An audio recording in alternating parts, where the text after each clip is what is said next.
Welcome to Sabor Astrology with T and Shay, a podcast for the soul. Today we'll be talking about how to balance life in alignment with the cosmic energies. And without further ado, I would love to pass La Taza to T for the transits of this week. Welcome, T. Hi Shay, thank you. It's so good to see you again this week too, and everybody else who's joining us today. And I don't have a cup of tea in front of me, so next time I'll be sure to have my cup of tea. So we'll be talking about the transits, but I wanted to start out for those of you who had listened to last week's podcast that we made the statement, or Shay made the statement in one of the transits about reaping what we sow now. And the next day I was thinking about that and how that seems like such a finalized type of statements, right? Like you reap what you sow, you put out there, it's going to come back. You receive as much as you put out, and I believe that can be viewed as a little bit harsh. So I wanted to say that other thoughts I had about that is about, if I were truly a farmer, which I am not, but I know some things, right, about planting, and that it's good to plant different crops. We learn in school about rotating your crops so that your earth is constantly becoming enriched, so that your life is, constantly changing. And that if you do the same thing all the time, that sometimes it leaches, like the nutrients are just not there for the plant, when it grows again the following year. So that it's good to do different things, so it's good to, it's good. It's just like a thought I have about trying different things and see where that leads you. And that if when I hear the statement of like, oh my goodness, reaping what I sow, what have I sown, right? What have I planted in my garden? And if it's not working, I can always replant. I can always put something else in that garden. So it's not like you're stuck. It's not like any one of us are stuck. So I just wanted to put that out there. Maybe as a Taurian, the earth started talking to me. And so yeah, so that's it for that. Yeah. And it's so true. A lot of, it's kind of like this metaphoric phrase that is used so commonly to kind of express, right, when like hard work in general. And Saturn's such a hardworking planet. So it makes sense for us to work with it in a malleable way where we can mold it instead of, because Earth is movable, it is changeable. So for us to work with it in that way, it's almost like Play-Doh, working with how we get to where we get, or the hard work we commit ourselves to do in a way that's about changing our cycles. So I think that's very interesting. And thank you, T, for bringing that point up. So it can soften things out. And we'll go more into that later as we go into the transits. Yes, absolutely. Right. You can, water the earth so it doesn't become hard. Right. Your fruit Right. will, your fruits and your vegetables and whatever creative projects you have will grow. Yes, So, absolutely. so the first transit we have this week we're going to talk about is on 7/4, July 4th, and that is Saturn in Pisces. That's Tuesday. Saturn in Pisces trining Sun in Cancer. And Saturn in Pisces works well with transcending limitations, what our personal limitations are. It works to higher ideals. And, it's a period of time to overcome thoughts that may be illusory. We've spoken about that too, and that it all goes toward the higher good. And Sun in Cancer is the self. It's me, I, ego, and how I identify with that in terms of motherhood and men included. I always say that, and what do you manifest, right? Because although we have, we think about women with wombs, it's a creative space. So not everybody's going to have a baby in life. What is your creation? What is the baby that you're birthing? And that is for men included. We all have a creative space. So Saturn trining the sun brings forth excellent cosmic energies for inner and outer world accomplishments. If you've been working on something, it's a good time for a culmination. That's a positive culmination. And if you have the opportunity to train in something that you've been interested in, take it, because this is a good opportunity, a good timing for that. Also, I had the thought about building up your physical self at this time. So often we don't tend to our physical selves. We're like in the brain, we're in the work, we're in the whatever it is that we're doing, and our bodies crave us to move. Our bodies are, made to move.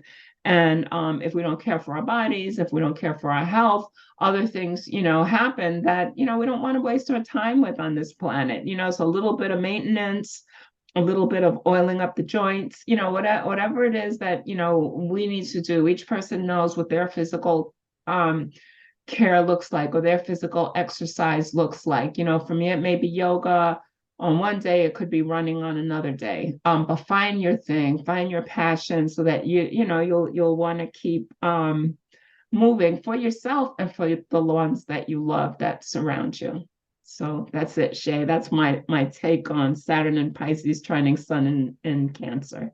That's such a beautiful flavor. And an extra flavor to this transit with the sun and Saturn is we can think about our masculine as well. We can think about our father figures and males in our life. And how we can build a smooth relationship with that and what that means for us.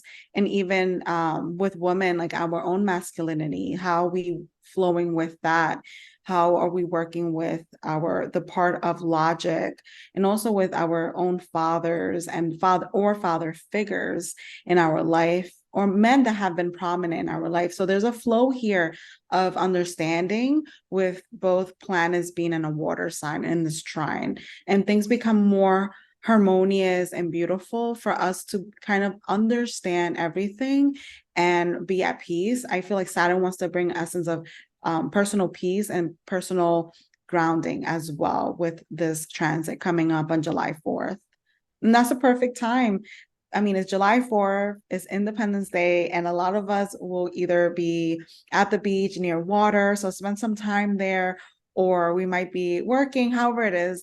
Add the element of water into your day for July 4th. That sounds so good. Yeah, being at the water is always so grounding also. So yeah, so thank you for that. I may find myself at the lake. The next transit I'll speak about is Mercury in Cancer sextiling Uranus in Taurus, and that's on July 6th through to the 7th. And Mercury in Cancer is a position of sensitive communications. It's one of nurturing the seeds of your creativity and endeavors that, that should be done until it's time for the seeds to break through the earth again. Really important. So relying on your feelings, connecting your thoughts with it, sitting with it, letting it settle, and then bringing out into the world is extremely important. And as we've talked about, last week, and we'll be talking about it for a while because Uranus is sitting in Taurus there for a good while to come. So that brings flashes of understanding, electrical charge, and change to areas that would really prefer status quo, peace, quiet. But it's like, no, let's shake this up, let's move it, let's see what's underneath there. So with Mercury sextiling Uranus, I'm thinking that some information is going to be brought to the forefront that has been hidden. It may have been deeply embedded in the earth. And Uranus, again, is a collective sign. It's not the personal, although I'll always say that the collective really definitely is related to the individual. It's like, how do we respond? How do we get information? So this information might come unexpectedly, and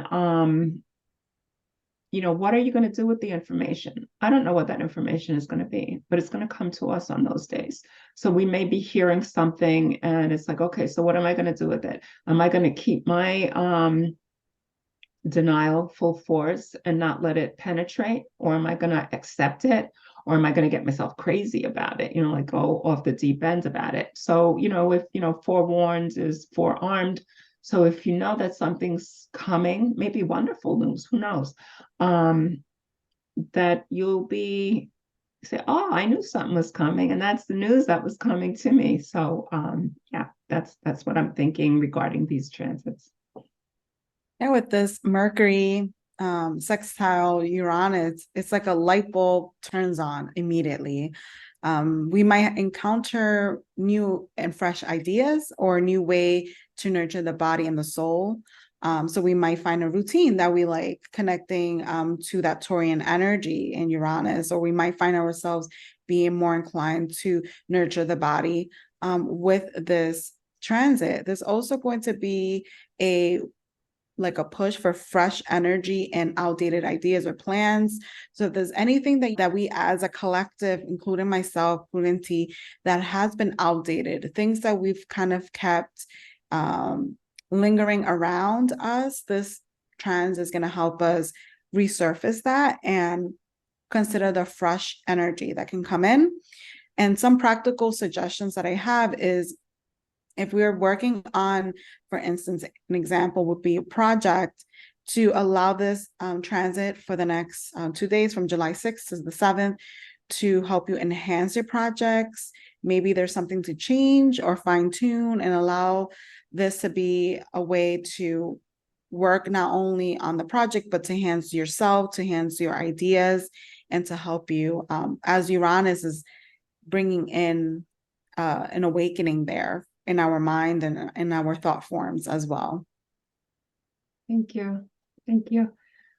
So the next one, and it's interesting because they're all like pretty much happening around the same time, right? 7-9, 7-10, seven Yes. nine, 7-10. Like this is all going on at the same time. So there's a lot of flux. So you know, go easy on, in this world. Tread softly, you know, you know, do it, but it could be done in a gentle manner, whatever it is that you're doing. So 7-9 to 7-10, Mercury in Cancer trines Neptune and Pisces. This is a great time to daydream. It's a good time to write poetry, fantasy, storybook, listen to music, such as an opera. I was thinking of an opera, and I'm not usually listening to operas, but I know the thing about operas is that, you can read the story that goes along with it and hear the music and let that, course through your body. Hear the storyline, in the music, not only in the lyrics. Let the music speak to you. It's a great time to have conversations with others that your sensitivity comes to the forefront, your imagination comes to the forefront. Have a cup of tea, be yourself. If you find yourself attracted to sitting with someone, do that, and all for enjoyment. Try not to stick to any hard and fast rules that you might have. And if you can, during 7-9 to 7-10, and I think a lot of people are on vacation for a little while around this time, don't schedule any meetings. Try not to be any more intellectual or practical than you need to be. It's okay to just like let your imagine flow. Absolutely. And this is about a transit about hanging out, surrendering the structures, the plans, and all these things that keep us in routine. And this is a great time I see us collectively coming together in a circle to tell stories, to learn about new stories, to tell our stories during this time. And it's more of in a way that is in a leisure, not that we're publishing anything or making it something that's structure is more about us sharing our story in a leisure, even stories that we want to create, use our imagination to create and write to share with others. And a practical suggestions for my part is to create a playlist of your favorite songs and vibe out, just be in your vibration. Listen to it, put on some headphones, or maybe take a walk. Or if you're working during this time, allow yourself to be present with your music. You can even create like a dream playlist. I have a dream playlist that I create on Spotify called Dream Galore, and it's all this music that I list that reminds me of my dreams. And then I made a playlist so I can vibe out. This is a great day to dream and to just surrender, to be in relaxation and to bring harmony into our lives as a collective and also individually. That's so wonderful. You brought to mind for me that so many years ago I was listening to La India's Oh, I Oshunanya love that. Maya, her Mm. dream sequence. And I was like, oh my God, like that music spoke to me. I think I was somewhere in the West Village and that music was playing and I heard it and I was like, Mm. wait a second, like that was definitely my vibe, right? That was the vibe that was pulling at me. I didn't know much about it then, not anything much at all. And then, like years later, here I am, a daughter of the two waters. It's just like some seeds were being sown, with that playlist. Something was in there that was being instilled into my frequency, into my aura and my energy field. And it's so interesting. So I hadn't thought about that. So thank you for bringing that up. I hadn't thought about that Yeah. for a long time. I have to refresh in now my playlist. So by that day, I'm good. I'm good to go. That's so fantastic. All right. So next is on 7/9, Uranus and Taurus squares Mars and Leo. And that unpredictability, brings to the usually earthy, staid Taurus. Let's say Mars, the warrior, comes in dramatic, showy, possibly aggressively flirtatious, sexual. This cosmic combination, depending on where you are, could be unwelcome. However, it could actually be someone or someone that brings you to a new place in your life and in your self-identification. So, hey, if that person walks into the room, you'll know it.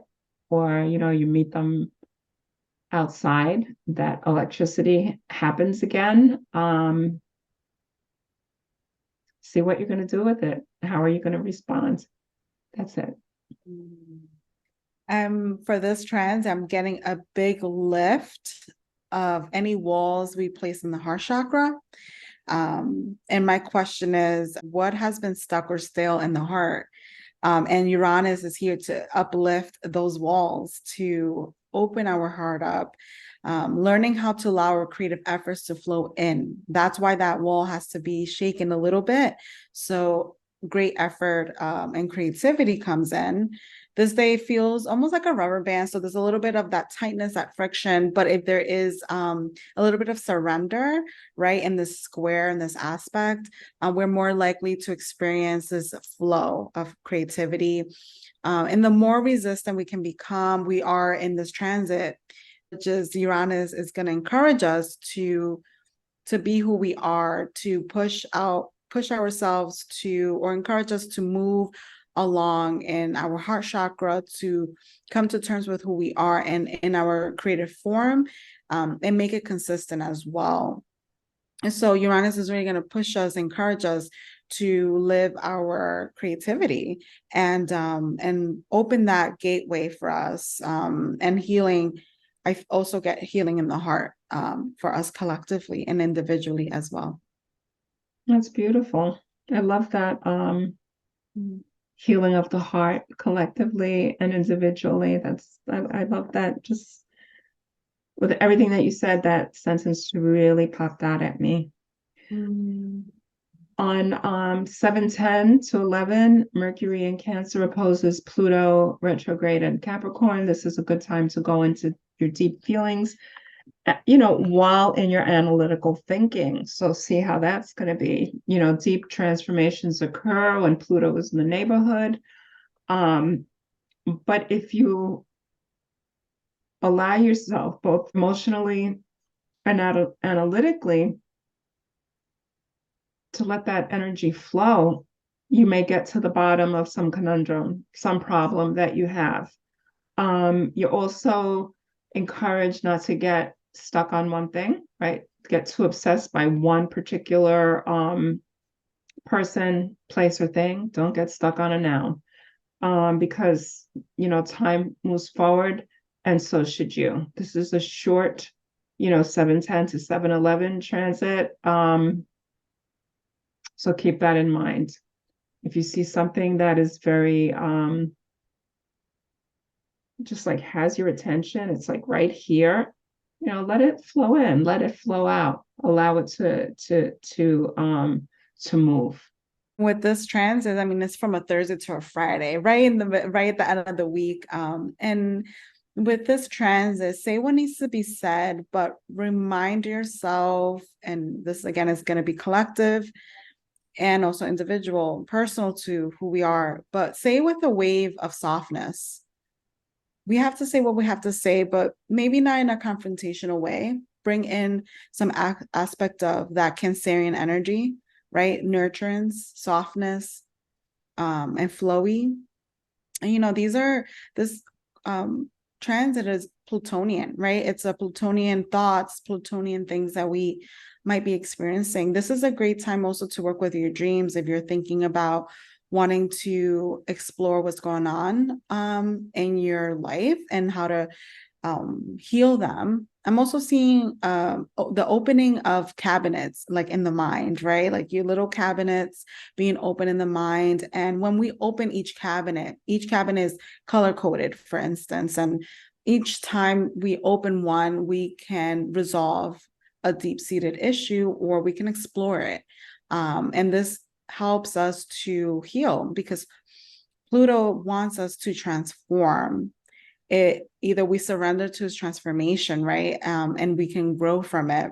There's also going to be here a feeling of changes of thought forms, how we think about the self, what we think about just a perspective we haven't agreed with, evolution of thoughts as well. And stand strong about your opinion, but be available to see other perspectives. Be able to see the diversity and the colors that is in the mind of yours and others, because we are all individually unique, but we all also come in with different opinions, different perspectives, and Mercury wants us to see that in Cancer, but Pluto could be a little bit intense there. So try to navigate that by seeing a different perspective and slow down the mind a little bit when it comes to that, and healing the mind, working with dreams and the subconscious. That's lovely. I was thinking about, Pluto and the seasons, right? And Persephone and Demeter. And that things are done by seasons. So that, your imagery of the cabinet, like you don't have to like take everything out of the cabinet. Take one item out. There are seasons for healing, right? Deal with the one thing that you choose to deal with at this point. And then if you don't, if it's not completely resolved, transforms into the next level, for whatever reason, you can put it back and then you can open that cabinet back up. Or maybe next time you'll, move things aside and see what's deeper in. And you also don't have to clean out your cabinets by yourself. Never, right? It's always nice to have someone looking at the expiration dates while you're looking at, like the cans and saying, oh my God, I should have thrown this out. And, in 2021, it's still here in my cabinet, right? Somebody else can say, oh, wait, this is still good. You can use this. This should have gone out a long time ago. Let's talk about it. So remember, you never have to do anything alone.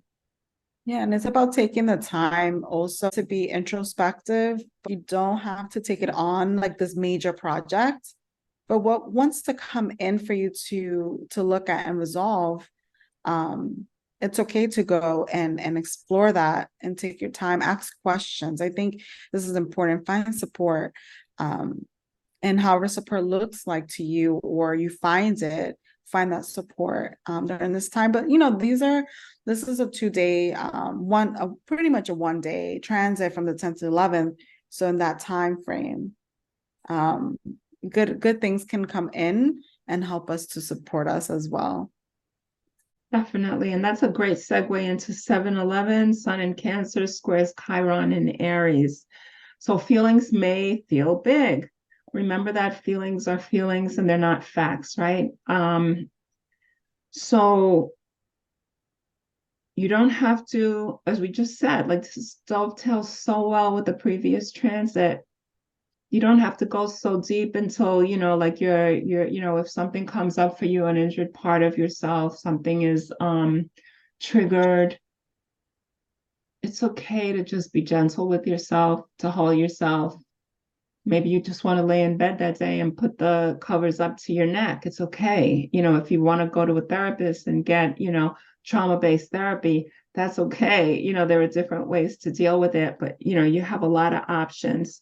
And, this is a transit where you may genuinely, combine with the previous one we're talking about here, that, you can really have a sense of healing, a genuine sense of healing of the rift that's been inside of you, inside of your heart space.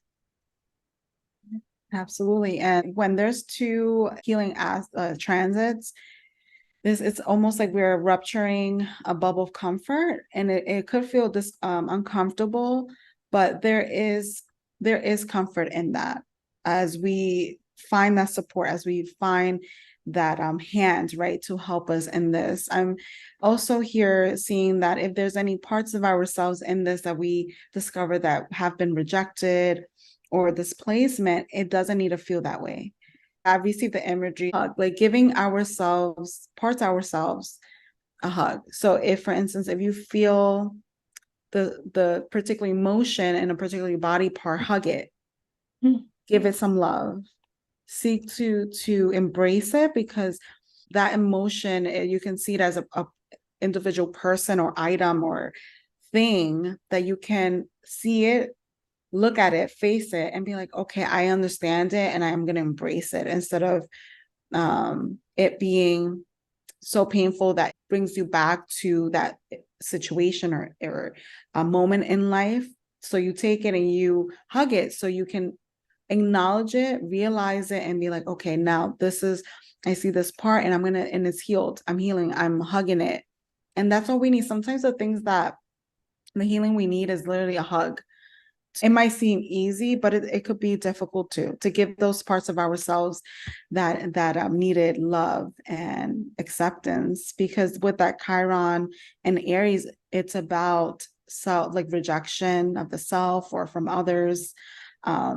And that's hard, right? We want to be accepted, we want to be loved, and we are loved and we are accepted. The perspective of it being like, no, I see that part of myself, I love it, and I'm going to hug it and I accept it for what it is. And it's going to feel uncomfortable, of course, but in that, again, discomfort comes a lot of comfort at the end of it.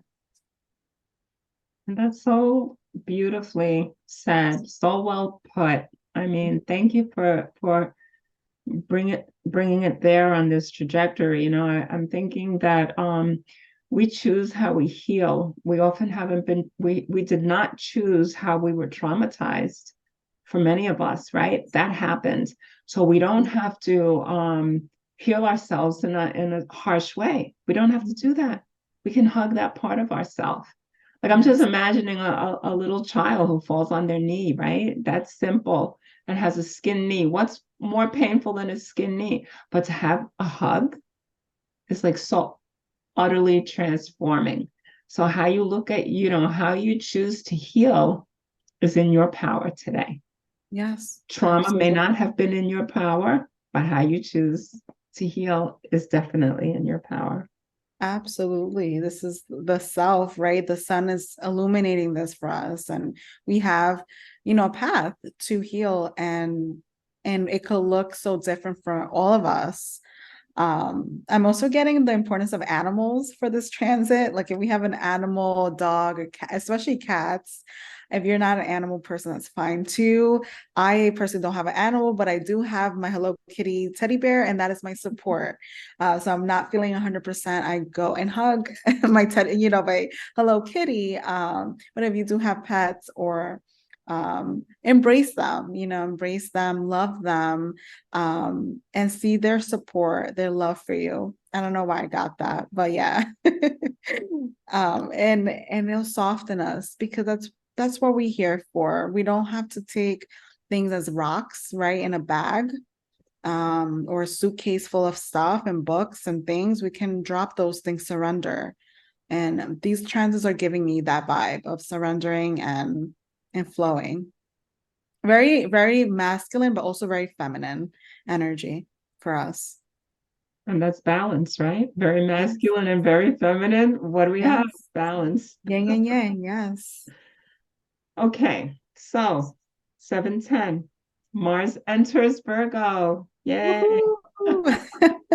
This is a cosmic partnership that is, for me, it's like really being attentive to detail, sticking to the process until it's completed, until every last thread is picked off the fabric, until every last bead is beaded into the bracelet, is beaded into the earring, whatever that is. This can work positively for the person who is positively affected by this transit. It may not work for everybody. So be kind to your fellow human beings. If you are affected by Mars entering Virgo, where you want to work out that final detail, go for it. That's one thing you don't have to bring your neighbor in on or get your daughter in on, or, not everybody can attend to things as specifically, as focused, as persevering as some people, depending on what their aspects are in their natal charts with the transits that are happening with Mars entering Virgo. So that's Oh, my deal. I think out of all the signs, I think Mars and Virgo, it could work practically.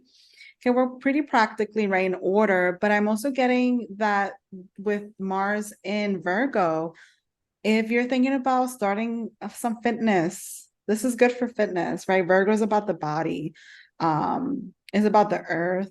So working with that Mars, that Mars is going to encourage us to maybe fine tune the body. Like maybe we want to look super sexy or something, or we want to do some type of fitness. Go for it, do it, go hiking, things like that, practical things that can help you to simmer down the warrior within Mars and bring in the grounding of Virgo. Also, like just like the way we think, we might start to think or do things instead of it being like that push, that rush of energy, it might be more calculated, more step by step. I'm going up the stairs one bit at a time, right? Instead of Mars carrying like this sword with fire, it's more carrying a shield made of wood, right? So it has the element of that flavor of wood, of earth as well. So uses Mars, and wherever it is placed, wherever your house, the houses, if you look at your chart, is ruled by Virgo. That's where your Mars is going to be. And look where it is. And that's the area where you can find action working with that Mars.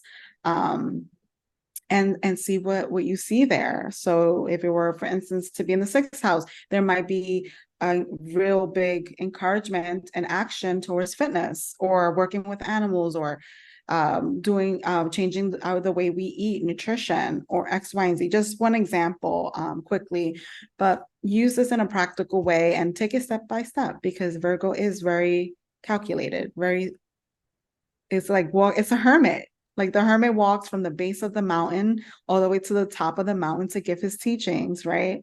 So he takes his time and he takes his students up with him. So think about that too. You're learning, and you might start to learn a lot and very fast, like fast learning as well. So work with this practically, get some good books, get a good book list for the summer and see how that works. Perfect, perfect, perfect.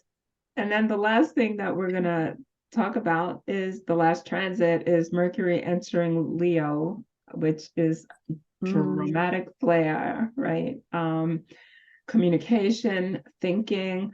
And this goes along with the other transits too. I'm thinking about stories being told, speeches that are given, lyrics that you may write. Your communications with Mercury and Leo can be humorous, it can be skillful. Your communications tell that story with a different kind of flavor that you may not, usually be telling. I thought about the word raconteur, someone who tells a story with flair. And when I was Mm. a child, my mother always used to call me a raconteur, and I always used to think that she was telling me I was lying, right? And she may have been like, "Where did you come up with that story?" And I think it's so funny because the fiction that I write now, my novels, people always think that that's my biography, that's my memoir. How did you go through that? And I'm like, no, no, no, no. That's just like me being a raconteur. This did not happen to me. I have a relative. He put the book down because he thought that happened to me, and he felt so bad for me. And I was like, no, no, no, no, that didn't happen. So that's important. But I also think about, I had a little girl one time I was doing, I'm a mental health practitioner, and I was doing therapy for a family once, and I told a little girl, I said, I'd love to know your story, like tell me the story. And she was like, no, that's lying, I'm not gonna, I'm not, that wasn't a story, that was the Wow. truth. And I was like, oh my God, like how did I do that to that little kid? I was fairly new, I was just learning at the time. So it's, like how you present that story. Is it true? Is it not true? Is it part of yourself truly, and that you don't even realize it? So be open for Mercury going into Leo. That may bring something out that you were unaware was going on already. Okay. Shay Beautiful. Shay. I love that. The storytelling Yeah. is great. With this Mercury in Leo, wow. I don't know why I just got this image of when I was in college. I lived with 7 other rugby girls in a big house. It was a pink house. I was also part of the rugby team at that time. And the first thing that I got was muscle shirts. I feel like with this Mercury in Leo, like it's gonna be us flaunting flirtatious in nice like muscle shirts and just being who we are, like just speaking our truths and saying in a way that's exuberant as well. So there might be a lot of flirtatiousness happening and also sexiness with this Mercury in Leo. So it's going to be a lot of spark. Also, ideas are going to bring in such beautiful aspects of the self. Talking about Leo, so we might feel very confident and say things in a confident way. So work with this transit to express yourself and confidence in your truth, and like I always say, in your authentic sauce. And read really good, interesting books. And if you're into Latin writers, like T is a Latin writer, magical realism, like I'm getting those genres for us to just have some base of suggestions to help us in this transit. But yes, it's going to be flirtation. It's going to be good and fun for this summer. And this summer, we do have Venus retrograde, which we will talk about in future episodes. It's going to be working with Venus and retrograde and Leo, and then also Mars. All right, everyone. Thank you for being here with us with T and Shay and Sabor Astrology. If you need any support, you have any questions, or have any themes that you want us to explore in the next episodes, please let us know, and we're available, and we're here as a support for you. And we're so grateful for you to be here and to listen in to our kind words. Thank you, Shay. It's a pleasure to be with you and with everyone who's joined us. And so, as always, con mucho, mucho sabor. And we'll see you next week. Thank you, everyone, for tuning in to Sabor Astrology with T and Shay. Remember to like, share, and subscribe, and we will see you on the next one.